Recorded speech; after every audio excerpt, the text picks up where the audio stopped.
एक समय की बात है।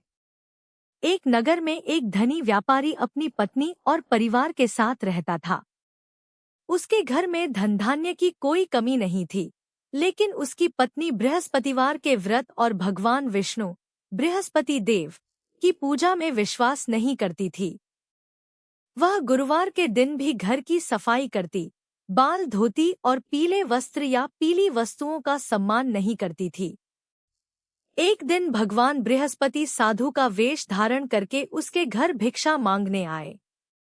व्यापारी की पत्नी ने उनका अपमान किया और बिना भिक्षा दिए उन्हें लौटा दिया।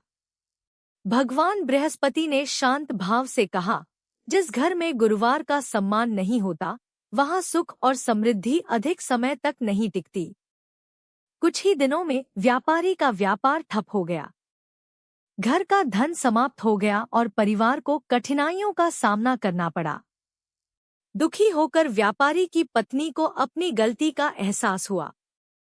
उसने पड़ोस की एक वृद्ध महिला से अपनी परेशानी बताई। वृद्ध महिला ने कहा, बेटी, श्रद्धा और विश्वास के साथ बृहस्पतिवार का व्रत रखो।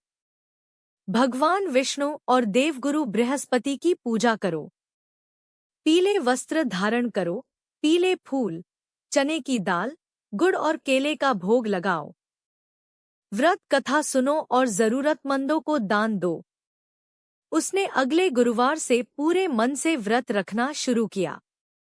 उसने भगवान विष्णु की पूजा की, कथा सुनी, आरती की और प्रसाद बांटा। धीरे धीरे उसके घर की सारी परेशानियां दूर होने लगी। व्यापारी का व्यापार फिर से चल पड़ा।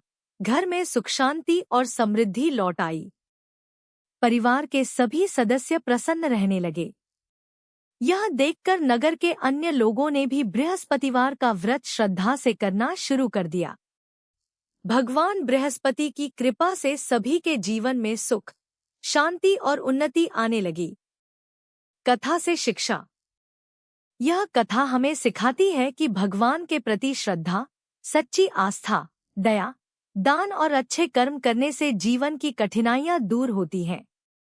बृहस्पतिवार का व्रत केवल धन प्राप्ति के लिए नहीं, बल्कि ज्ञान, सद्बुद्धि, परिवार की खुशहाली और भगवान विष्णु की कृपा प्राप्त करने का भी श्रेष्ठ माध्यम माना जाता है। श्री बृहस्पति देव की जय। भगवान श्री विष्णु की जय।